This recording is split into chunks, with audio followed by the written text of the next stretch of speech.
The first thing Caleb Ward saw on Silas Brandt's desk was not the foreclosure notice. It was a marriage license. His name was already written on the groom's line in clean black ink.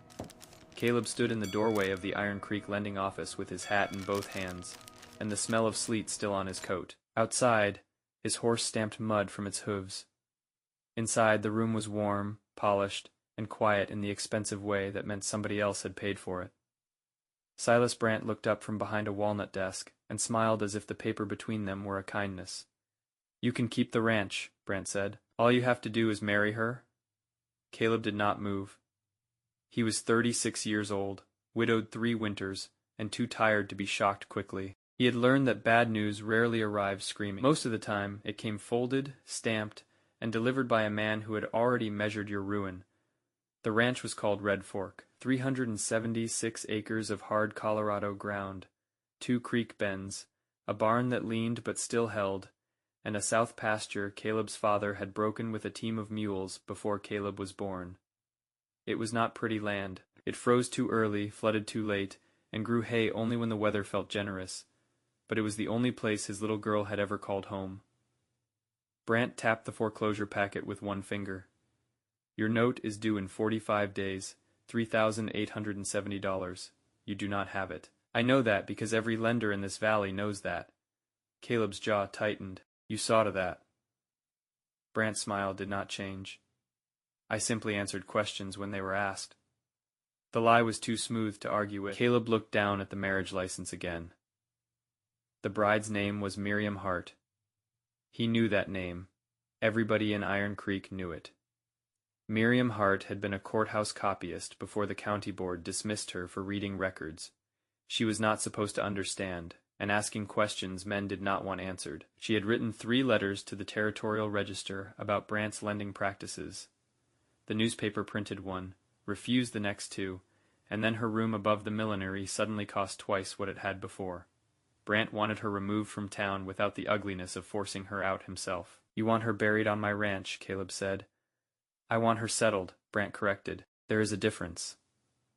There is when honest men use the word. A faint line appeared beside Brandt's mouth. It vanished quickly. "Marry Miss Hart. Take her to Red Fork. Give her a roof, a name, and distance from public mischief. The note disappears. Refuse. And I file before the week is over." Caleb thought of his daughter, Ruthie, asleep that morning with one arm around the rag, doll her mother had sewn from an old blue skirt. He thought of the small grave under the split cedar near the creek. He thought of packing a child away from the place where her mother was still close enough to visit. He hated the answer before he gave it. "I speak to her first." Brandt leaned back as if this, too, had been predicted. Of course. Miriam Hart was working behind the apothecary counter when Caleb found her, measuring quinine into paper packets, with a hand steady enough to insult any man who thought she could be frightened easily. She was 29, dark-haired, spare in frame, and direct in the face. Not soft, not decorative. Her eyes had the clear patience of someone who had been underestimated so often she had begun to find use in it. "Mr. Ward," she said. "Brandt sent you." Caleb stopped just inside the door. "He told you?"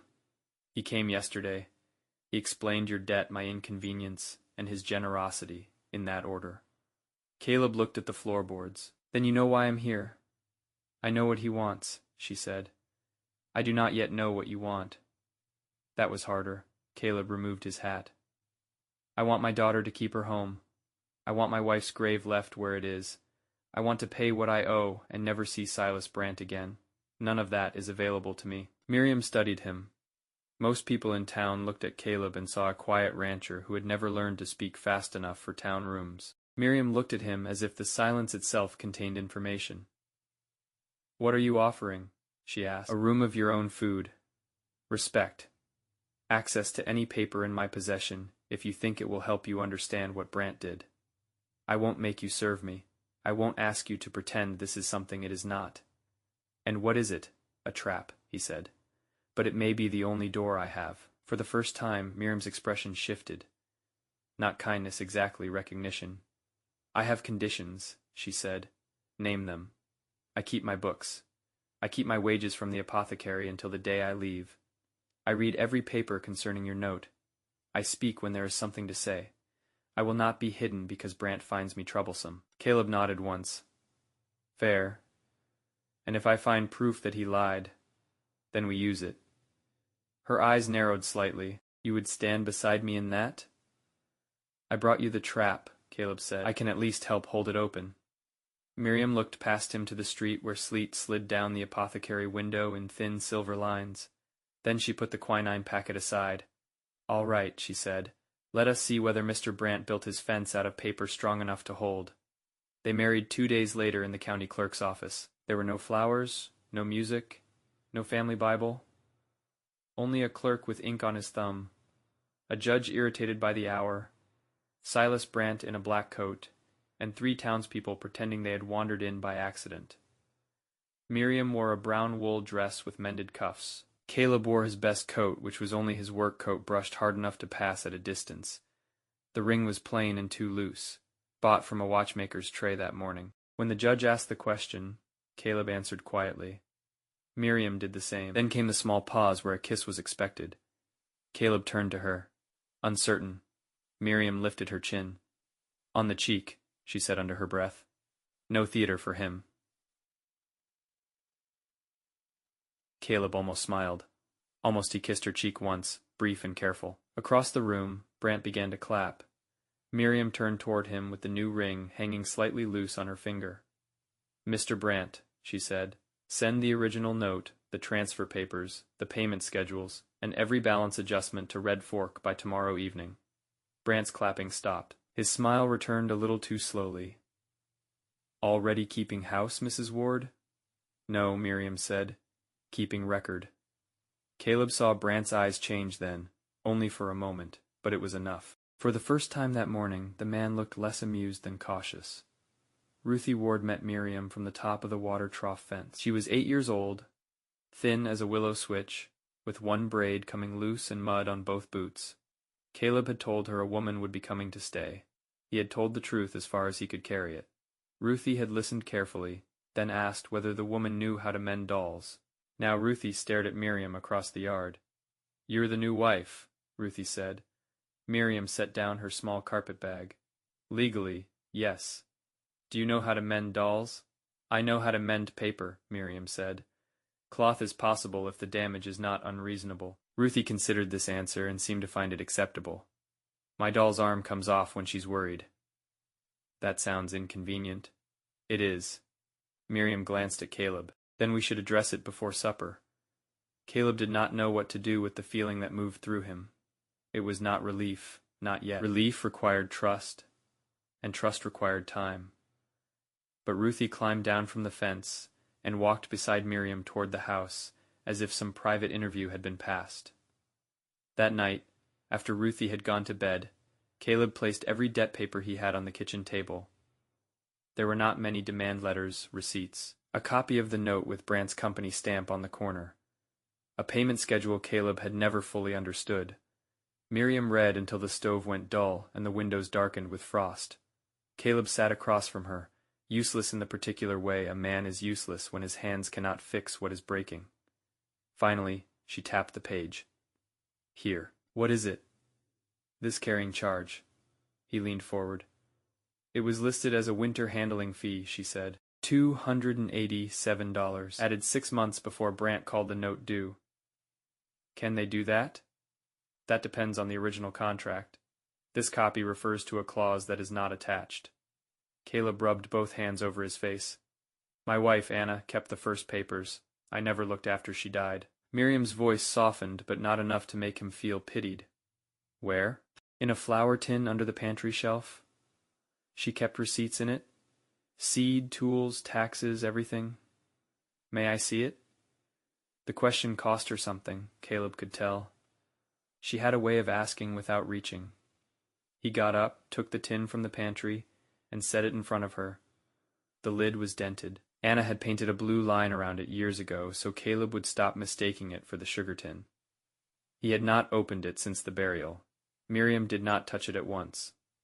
You can, he said. She opened it carefully. Inside were bundles tied with thread, each marked in Anna's neat hand: feed, school, church. Note. Miriam lifted the last bundle. At the bottom was the original contract. She read the missing clause once, then twice. Caleb watched her face sharpen. The charge was not allowed, she said. Something in the room changed. The note permitted routine interest, not discretionary handling fees. Brant added a fee that pushed you past the default line. Without it, you were late, but not in default. He could not call the full balance. Caleb stared at her. He made the crisis. I think so. You think... I know what the paper says, Miriam. I do not yet know what a judge will say. There is a difference. He almost laughed, but it had no humor in it. Brant forced this marriage over a debt he had no right to call. Miriam folded the page back into place with hands that had gone very still. Yes? The next morning, Caleb rode with her to see Elias Venn, the only attorney in Iron Creek who had not taken Brant's money openly enough for the town to joke about it. Venn was narrow, gray, and cautious. His office sat above the harness shop and smelled of dust, leather, and old decisions. He read the papers without expression. Then he read them again. When he finished, he removed his spectacles. Mrs. Ward found this? Miriam answered before Caleb could. Mrs. Ward brought it to you. Venn looked at her over the papers. A careful man hearing a careful correction. He nodded. The winter handling fee is a problem, he said. If this original contract governs the note, the default was manufactured. The foreclosure threat may be invalid. Caleb heard the words. He did not trust them yet. Hope, when it arrived too fast, felt too much like another trick. What do? We file to stop any foreclosure action, Venn said, quietly at first. Then we examine Brant's recorded notes. Miriam's eyes lifted. His other notes. Venn looked at her. You were thinking the same. I was thinking men rarely invent a profitable wrong for one family. No one spoke for a moment. Outside, a wagon rolled past, iron rims grinding over frozen ruts. Venn folded the papers. I can get access to the county books, but I cannot spend days there without drawing notice. I can, Miriam said. Public records are public records. Mr. Paul at the recorder's desk still follows the rules because nobody has taught him which ones to ignore. Ben almost smiled. Then start there. The county record room was colder than the street and twice as honest. It did not try to comfort anyone. It only held what had been placed inside it. Deeds, liens, releases, judgments, transfers, and the quiet history of who had been squeezed until they broke. For 4 days, Miriam copied entries until her fingers cramped.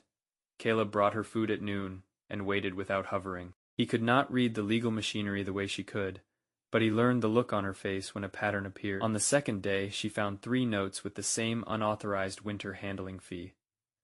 On the third, she found 4 more, each adjusted upward just enough to cross a default line. On the fourth, in a misfiled packet for a sheep farmer named Jonah Pell, she found the thing that turned suspicion into proof. It was a memorandum from Brant's office to his attorney. The phrase was ordinary enough to hide in a ledger balance elevation review. Miriam copied it once, then again, then a third time, because one copy of dangerous paper was not evidence. It was bait. The memorandum listed accounts near default, recommended lawful adjustments where advantageous, and marked the Ward note with a small star beside it. Caleb read that star at the kitchen table that night. He did not understand every line. He understood enough. He marked us. Yes. Before he called me in. Yes. Before he sent me to you. Miriam did not soften the answer. Yes. Caleb pushed back from the table. For 3 years after Anna died, he had believed misfortune was a weather system. Bad winter, sick cattle, low prices, a lender changing hands, a notice he could not pay. Now the weather had a name. Silas Brant had not found Caleb drowning. He had raised the water. Caleb walked to the door, opened it, and stood there in the cold until the anger in his chest became something he could carry without spilling. When he came back, Ruthie was standing in the hall. She had heard enough. Children always did. Are we losing the ranch? She asked. Caleb looked at Miriam. Miriam looked at Ruthie. No, Miriam said. Not tonight. Ruthie accepted that as the largest promise any honest adult could make. After Venn filed the first challenge, Brant moved quickly. The feed merchant called in Caleb's account, The tax office sent a sudden valuation inquiry on the south pasture. A rumor began that Miriam had forged the memorandum because a dismissed woman would do anything to look important again. Then 2 men came to Red Fork while Caleb was mending fence beyond the ridge. One wore a deputy's star too new for his coat. The other carried a leather case and refused to give his name. Miriam opened the door and left one hand on the frame. "We are here about documents improperly copied from the county record room," the nameless man said. "Then you are at the wrong house," Miriam replied. "The documents were public, copied lawfully, and delivered to counsel." The deputy put his hand on the door when she began to close it. Miriam looked at his fingers as if they were an error in a column. "Remove your hand." The deputy hesitated. She did not raise her voice. "I have already written today's date in my notebook. I can write your name beside it." He removed his hand. The men left. Only after the horses were gone did Miriam sit down and press her palms flat on the table until they stopped shaking. When Caleb came in and heard what happened, his face changed in a way she had not seen before. Not loud anger, not the kind that wanted to be witnessed. The quiet kind that begins looking for a place to stand. "They came when I was gone." "Yes, tell me everything from now on," he said. "I was planning to." "No." He shook his head once. "Not because I think you cannot handle it. Because Brant is striking at us now. Not you, not me. Use," the words settled between them, "us." It did not make the room warmer. It made it steadier. The case grew teeth after Jonah Pell agreed to testify. Then Mrs. Ada Lorne, whose orchard had been taken after a mysterious storage penalty, came forward with her husband's receipts tied in red yarn. Then a blacksmith named Will Dane brought Ven a letter showing Brant's office had added a legal review charge on a day the office had been closed for a funeral. 7 families. 7 notes. 7 debts pushed across invisible lines by invented fees. Ven stopped calling it a dispute. He called it a scheme. And once that word entered the filing, Iron Creek began to change. People still lowered their voices when Brant's name was spoken, but they lowered them less. Men who had laughed too loudly at Miriam in the general store stopped laughing. The apothecary owner sent a basket of medicine to Red Fork without a bill. The feed merchant, ashamed but practical, accepted cash and said Caleb's account had always been good before trouble taught him caution. Fear did not disappear all at once. It loosened in small places first. Brant offered settlement through his attorney 6 days before the district hearing. The offer was generous if measured only by Caleb's life. The note canceled. The ranch cleared. The marriage arrangement never mentioned again. Miriam placed the letter on the table. Caleb read it slowly. "This gives us what we needed." "Yes," Miriam said, "but not what he stole from the others." "No." Ruthie sat by the stove pretending to mend her doll and listening with all her might. Caleb folded the letter once, then again. "When Anna was sick," he said, "she told me there were 2 kinds of fences, the ones that keep wolves out and the ones that keep people in. I thought she was talking about pasture." Miriam waited. "Brant built his fence out of debt," Caleb said. "If we take this, we get out and leave everybody else behind it." Miriam's eyes rested on him with something warmer than approval. "Then we do not take it." The hearing took place on a bitter Tuesday with ice along the courthouse steps, and half the town inside pretending it had not come to watch history, decide whether it was brave. Silas Brant arrived with 3 attorneys. Caleb arrived with Miriam. Ruthie's blue ribbon tied around his wrist for luck, because she had insisted a man going to court needed something finer than a hat. Judge Althea Kerr was not from Iron Creek, that mattered. She had silver hair, sharp eyes, and no patience for men who mistook polish for proof. Ven laid out the case piece by piece. First, the ward note, then the unauthorized fee, then the other families, then the memorandum with the small star beside Caleb's account, and the phrase balance elevation review sitting in the center of the page like a snake trying to look like rope. Brant's attorneys attacked the copies. Ven produced the original filing packet and the recorder's testimony. They attacked Miriam. Ven let them. Then he asked Miriam to explain the pattern. She stood at the front of the room in the same brown dress she had worn to be married, the cuffs mended again, the ring still a little loose on her finger. She spoke plainly. No drama, no pleading, no attempt to make herself larger than the facts. She explained how the original contract did not permit the fee, how the fee pushed Caleb past default, how 6 other accounts had been raised the same way, how the memorandum named the practice without admitting the crime, how each adjustment had gone upward, never downward, and had landed almost exactly where Brant needed it to land. Judge Kerr asked one question. "Mrs. Ward, what first made you doubt the balance?" Miriam looked at Caleb. Then she looked back at the judge. "A dead woman's receipts," she said. "Caleb's first wife kept the original papers. The truth was in the house before I was." Caleb closed his eyes. Only for a moment. Brant took the stand after lunch. He was calm for the first quarter hour, reasonable, patient, insulted, but nobly so. Then Venn asked him to define balance elevation review.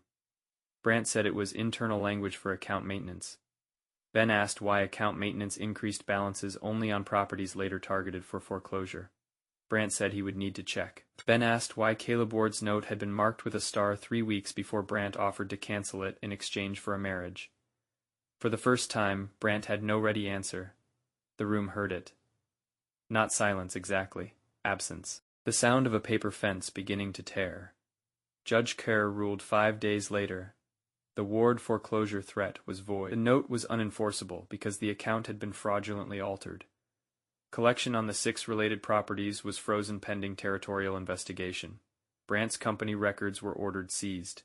His assets in the county were placed under lien. Caleb read the notice in the barn with snow light coming through the open door. Miriam stood beside him. He read slowly because some words deserved to be taken in one by one. When he finished, he looked toward the creek bend where Anna was buried, then toward the house where Ruthie was waiting at the window.